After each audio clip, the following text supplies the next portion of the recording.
Hello friends, तो चलिए आज हम लोग जो चैप्टर खत्म हो गया है उस चैप्टर के सब्जेक्टिव प्रश्न को आज हम लोग करेंगे। जो ऑब्जेक्टिव हम इसके पहले वाले लेक्चर में कर दिए हैं और सब्जेक्टिव क्वेश्चन यानी जितने भी हम एक जो चैप्टर पढ़ाए हैं इलेक्ट्रोस्टैटिक्स, उसमें जितने सब्जेक्टिव क्वेश्चन बन सकते हैं बोर्ड में पूछने के लिए, या फिर इसमें से कुछ बहुत सारे क्वेश्चन इसमें से बोर्ड में पूछे भी होंगे और हम जो टॉपिक पढ़ा दिए हैं उन टॉपिक से जो जो सब्जेक्टिव क्वेश्चन बनते हैं उन क्वेश्चन को हम अपने से यहाँ पर लिखे हैं, ठीक है। और इनको हम बोर्ड पर समझाते हैं, लिखते हैं और आप लोग इसे समझिए, लिखिए, ठीक है, ताकि अगले आने वाले समय में जो बोर्ड के एग्जाम होंगे उनमें भी इससे संबंधित क्वेश्चन आएंगे ही आएंगे, ठीक है। एक आए या दो आए या जो भी आए, लेकिन इस चैप्टर से क्वेश्चन आते ही हैं। तो चलिए अब हम अपना वीडियो स्टार्ट करते हैं, जिनमें हम इस सारे प्रश्नों को एक एक करके डिस्कस करते हैं, ठीक है। तो चलिए हमारा पहला क्वेश्चन है कि स्थिर वैद्युतिकी क्या है, यानी जो हमारा चैप्टर का नाम है वह क्या है, ठीक है। तो उसके बारे में समझिए। या एक स्थिर वैद्युतिकी यानी स्थिर मतलब रेस्ट पर कोई आवेश, यानी स्थिर मतलब रेस्ट, ठीक है। और वैद्युतिकी का संबंध किससे होता है? आवेश से होता है, ठीक है। तो यानी स्थिर अवस्था में आवेश के कारण उस पर उत्पन्न बल, उससे उत्पन्न विद्युत क्षेत्र आदि etc जो भी घटनाएं होती है उसे हम स्थिर वैद्युतिकी कहते हैं। स्थिर आवेश के कारण उत्पन्न बल, विद्युत क्षेत्र, विद्युत विभव इत्यादि संबंधी को हम क्या कहते हैं?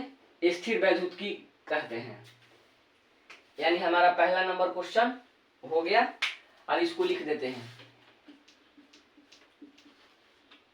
स्थिर आवेश के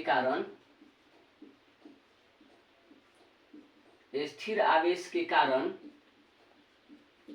किसी बिंदु पर या किसी आवेश पर, स्थिर आवेश के कारण किसी स्थिर आवेश के कारण उत्पन्न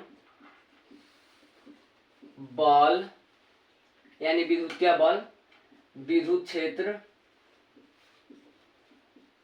विद्युत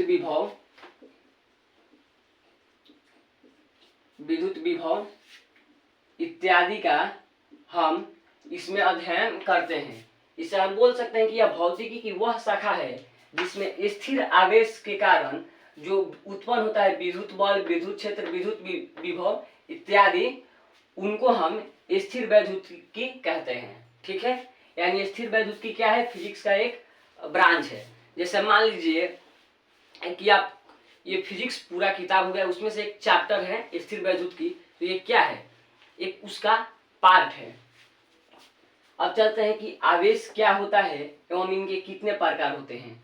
तो आवेश किसी पदार्थ का गुण होता है जिन गुण के कारण दो पदार्थों के मध्य आकर्षण होता है या प्रतिकर्षण होता है, उसे हम कहते हैं आवेश। यानी आवेश क्या है? तो आवेश किसी पदार्थ का वह गुण है जिस गुण के कारण वस्तुएं आकर्षित एवं प्रतिकर्षित होती है। और इनके प्रकार, तो इनके दो प्रकार होते हैं, एक होते हैं धन आवेश और दूसरा होते हैं ऋण आवेश, ठीक है। तो आप क्या लिखिएगा कि आवेश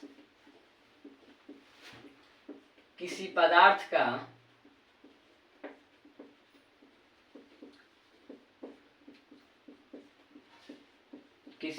का गुण होता है जिनके कारण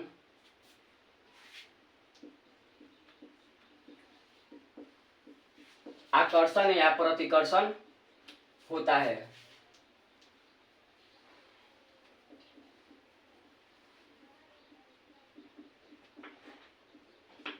ठीक है। अब चलते हैं कि आवेशन की विधि, ठीक है। तो हम टॉपिक पर है कि आवेशन की विधियां कितनी होती है? तीन होती हैं। एक घर्षण विधि, एक चालन विधि, एक प्रेरण विधि, ठीक है।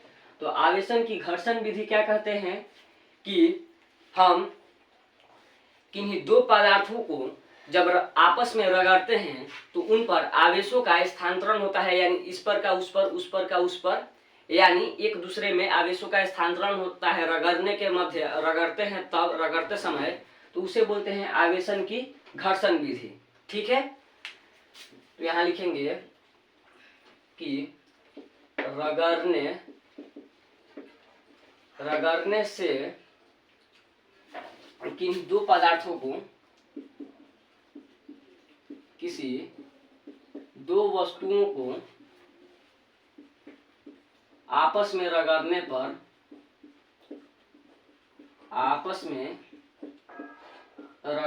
पर जो आवेश उत्पन्न होता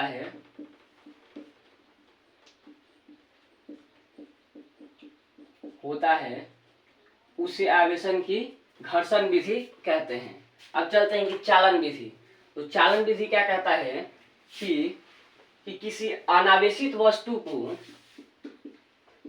किसी अनावेशित यानी जिस पर आवेश न हो, किसी अनावेशित वस्तु को हम जब आवेशित वस्तु के संपर्क में लाते हैं, आवेशित वस्तु के संपर्क में लाते हैं तो वह सेम आवेश प्राप्त कर लेता है। उसे बोलते हैं आवेशन की चालन विधि। और आवेशन की प्रेरण विधि में किसी आवेशित वस्तु को अनावेशित वस्तु के संपर्क में लाने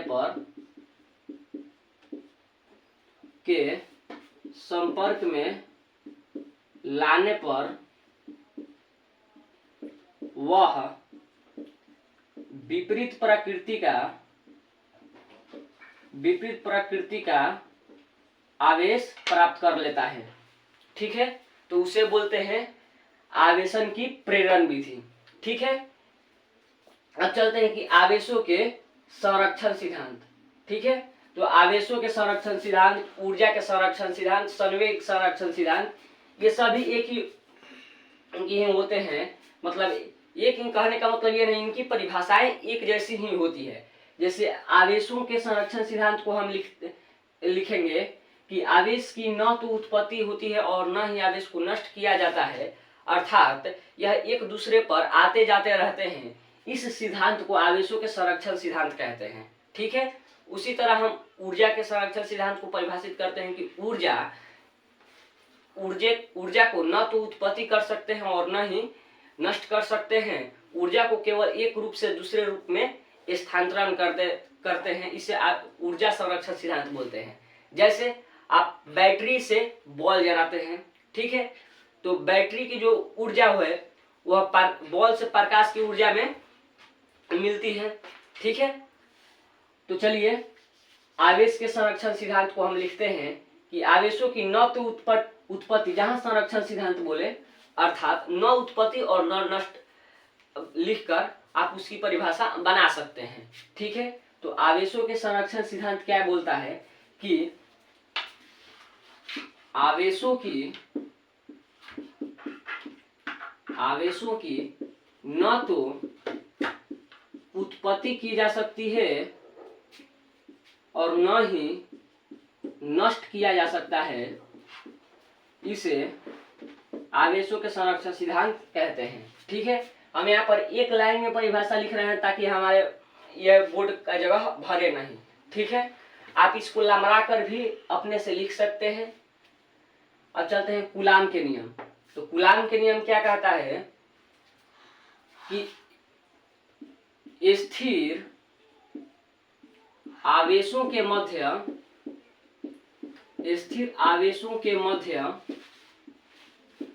लगने वाले बल को कूलाम नियम द्वारा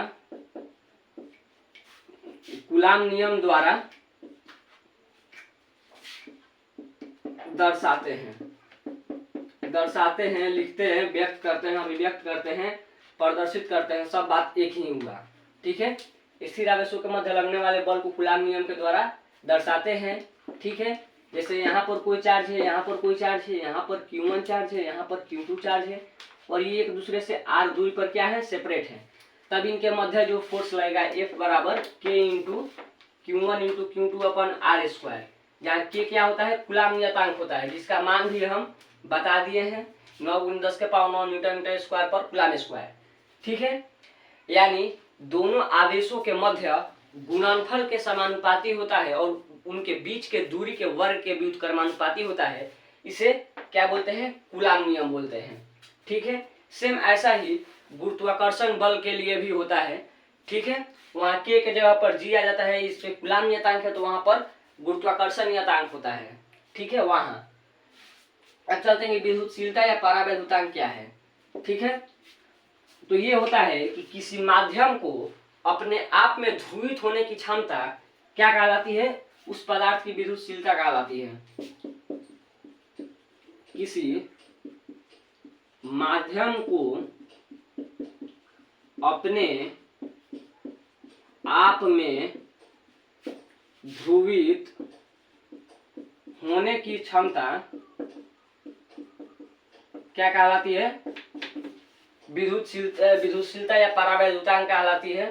ठीक है, जिनमें हम कुछ पदार्थों के विद्युतशीलता के बारे में भी चर्चा कर दिए हैं कि निर्वात की विद्युतशीलता क्या होती है, हवा की विद्युतशीलता क्या होती है, धातु की विद्युतशीलता क्या होती है और जल की विद्युतशीलता क्या होती है।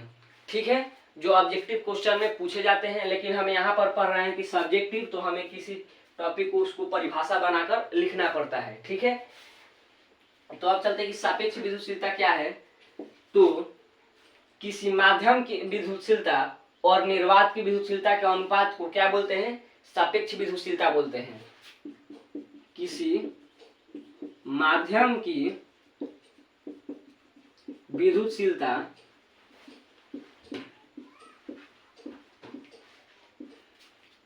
और निर्वात की विद्युतशीलता के अनुपात को क्या बोलते हैं, सापेक्ष विद्युतशीलता बोलते हैं।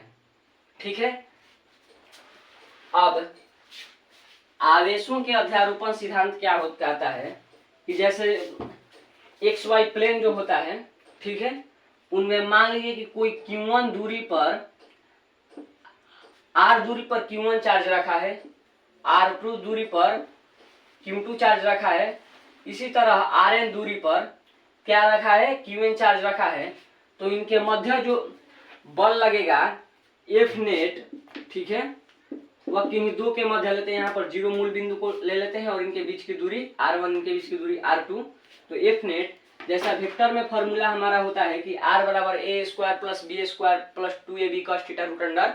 ठीक है, उसी तरह F नेट का भी यहाँ फॉर्मूला होता है कि F नेट बराबर F1 के स्क्वायर प्लस F2 के स्क्वायर प्लस में 2F1 into F2 cos theta.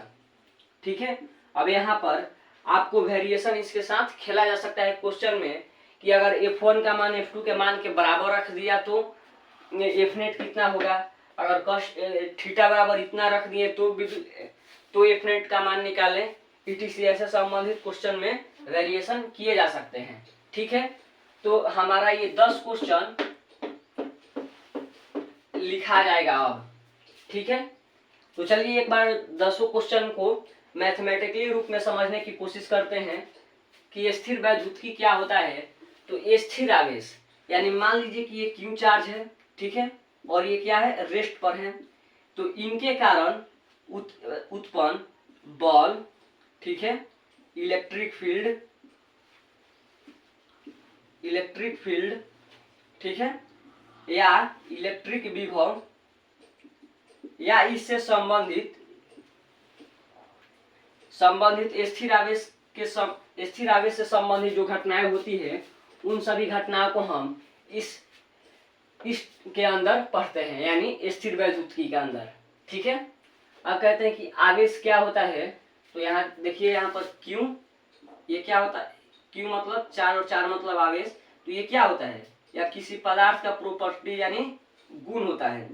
ठीक है, जिस गुण के कारण या तो अट्रैक्शन होता है या तो रिपल्सन होता है। ठीक है, अब ये कितने प्रकार के होते हैं, तो ये 2 प्रकार के होते हैं, एक पॉजिटिव और दूसरा निगेटिव।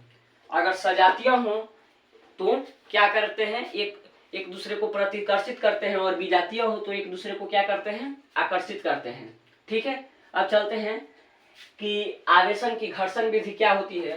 तो घर्षण विधि में रगड़ते हैं, जैसे आप लोग पढ़े होंगे कि एक रेशम की कपड़े को जब एक कांच के छड़ में रगड़ते हैं तो कांच की छड़ धनावेशित हो जाती है और ऋण आवेशित हो जाती है। उसमें क्या घर्षण के कारण एक किसी पर प्लस चढ़ जाता है तो किसी पर माइनस चढ़ जाता है। ठीक है, और आवेशों की चालन विधि क्या है कि अगर आप किसी अनावेशित वस्तु को लाएंगे, जैसे यहाँ पर आवेशहीन है, ठीक है, और यहाँ पर कोई आवेश है, जैसे प्लस हो गया या माइनस हो गया, तो इन पर जब ये एक दूसरे को कांटेक्ट में आएंगे तो ये सेम इसका ही चार्ज क्या कर लेगा, ग्रहण कर लेगा। ठीक है, यानी प्लस वाला प्लस ग्रहण कर लेगा, और जबकि प्रेरण वाले में अगर यहाँ पर अनावेशित वस्तु को लाएंगे तो वह इन पर प्लस है तो वह माइनस चार्ज क्या कर लेगा, प्राप्त कर लेगा। यानी इसे बोलते हैं आवेशों की प्रेरण विधि। यानी जो यहाँ पर हम मैथमेटिकली रूप में यानी शॉर्ट रूप में लिखकर समझा रहे हैं, इससे आप परिभाषा अपने से इससे भी ज्यादा लाइन में लिख सकते हैं। ठीक है, ताकि कॉपी चेक करने वाले को अच्छा लगे, अट्रैक्टिव लगे कॉपी आपको कि इतना लिखे हैं, और इस हिसाब से वो ज्यादा मार्क्स आपको दे सकते हैं। मतलब जितना क्वेश्चन जितना नंबर का है उतना नंबर का उसमें काटेंगे नहीं, और नहीं तो थोड़ा थोड़ा लिखिएगा तो वो काट सकते हैं नंबर। ठीक है, और साथ में ये होता है कि आप किसी भी फिजिक्स से न्यूमेरिकल को लिखे, अगर उससे संबंधित आपको मैथमेटिकली टर्म में याद है तो उसको भी लिखे। ठीक है, और आवेशों के संरक्षण सिद्धांत ठीक इसी तरह जो घर्षण विधि है, इस पर ही एक पर माइनस आ गया तो दूसरा पर प्लस आ गया, यानी दोनों आवेशित हो गए। ठीक है, यानी यहाँ पर न तो उत्पन्न हुआ और न ही नष्ट हुआ। तो इस प्रकार आप आवेश के संरक्षण सिद्धांत को लिख सकते हैं। और कूलाम नियम तो हम यहाँ पर सब मैथमेटिकली रूप भी लिख दिए हैं कि अब इनसे संबंधित एक और क्वेश्चन बन सकता है कि कूलाम नियम की सीमाएं लिखिए। तो कूलाम नियम की सीमाएं क्या होती है कि यह स्थिर आवेशों के लिए लागू होती हैं। ठीक है, और ये न्यूटन के थर्ड लॉ का पालन करती है। और आप देख सकते हैं उस लेक्चर में हम क्या बोले हैं, 4-5 कूलाम के नियम से संबंधित सीमाएं भी हम लिखवाए हैं उस लेक्चर के अंतर्गत। अब चलते हैं विद्युतशीलता यानी एप्सिलॉन नॉट। ठीक है, तो किसी माध्यम को अपने आप में ध्रुवित होने की क्षमता क्या कहलाती है, विद्युतशीलता या परावैद्युता कहलाती है। ठीक है, और सापेक्ष विद्युतशीलता क्या जो है एप्सिलॉन आर, वह किसी माध्यम की विद्युतशीलता यानी एप्सिलॉन एम और निर्वात की विद्युतशीलता एप्सिलॉन नॉट के अनुपात को क्या बोलते हैं, सापेक्ष विद्युतशीलता बोलते हैं। ठीक है, यहाँ से आप किसी माध्यम की विद्युतशीलता निकालते हैं तो एप्सिलॉन एम बराबर epsilon r dot epsilon naught भी लिख सकते हैं, जो कि हम जब कूलाम नियम पढ़ाए हैं तो उनमें इसका वेरिएशन भी पढ़ाए हैं कि अगर आपको फोर्स अगर किसी माध्यम में निकालने के लिए कूलाम बल के लिए बोला जाए कि आप किसी माध्यम में कूलाम बल निकालें, अगर उस माध्यम का डाइलेक्ट्रिक ये है, ठीक है, तो आप वहां से निकाल सकते हैं कि एप्सिलॉन जो यहाँ पर के का मान 1/4 पाई एप्सिलॉन नॉट होता है, तो वहाँ एप्सिलॉन नॉट के स्थान पर आप क्या लिख सकते हैं 1/4 पाई एप्सिलॉन नॉट। तो एप्सिलॉन आर का मान एप्सिलॉन एम अपन एप्सिलॉन नॉट होता है, तो यहाँ से एप्सिलॉन एम का मान epsilon r dot epsilon naught भी आप लिख सकते हैं, यानी किसी माध्यम की विद्युतशीलता के लिए। ठीक है, अब आप आवेशों का अध्यारोपण सिद्धांत तो यहाँ पर लिखा गया है। अब इसको वेरिएशन कैसे करें, अगर F1 बराबर F2 है तो F नेट का मान निकालें। अगर थीटा का मान 30 डिग्री है तब F नेट का मान निकालें। थीटा का मान 60 डिग्री है तब F नेट निकालें। 90 डिग्री है तब F नेट निकालें। 45 डिग्री है तब F नेट निकालें। इसी संबंधित ऐसे प्रश्न न्यूमेरिकल के लिए या सब्जेक्टिव में जब आएंगे अध्यारोपण सिद्धांत के लिए, तो आपको ये फॉर्मूला लिखना है और ये परिभाषा लिखना है। और अगर आप इस पर न्यूमेरिकल बनाना चाहते हैं तो थीटा का मान ऐसे रखकर आप न्यूमेरिकल बना सकते हैं, जैसे √2f आएगा, √3f आएगा, 2f आएगा, 0 आएगा, कब ये आप थीटा का मान अलग अलग पुट करके आप देख सकते हैं। ठीक है, तो आशा करते हैं कि हम 10 क्वेश्चन के लगभग चर्चा किए इस वीडियो में, ठीक है, जिनमें आप सभी को समझ में आ गया होगा, समझाए भी हैं, परिभाषा लिखवाए भी हैं, ठीक है। और फिर अगले वाले वीडियो में इसे और इस चैप्टर के और सब्जेक्टिव अगर बन सकते हैं तो हम उनको भी लाकर यहाँ पर एक और वीडियो इनके सब्जेक्टिव क्वेश्चन के लिए लाएंगे, ठीक है। तब तक के लिए वीडियो को हम अपना यहाँ समाप्त करते हैं, फिर मिलेंगे अगले वीडियो में, तब तक के लिए बने रहिए।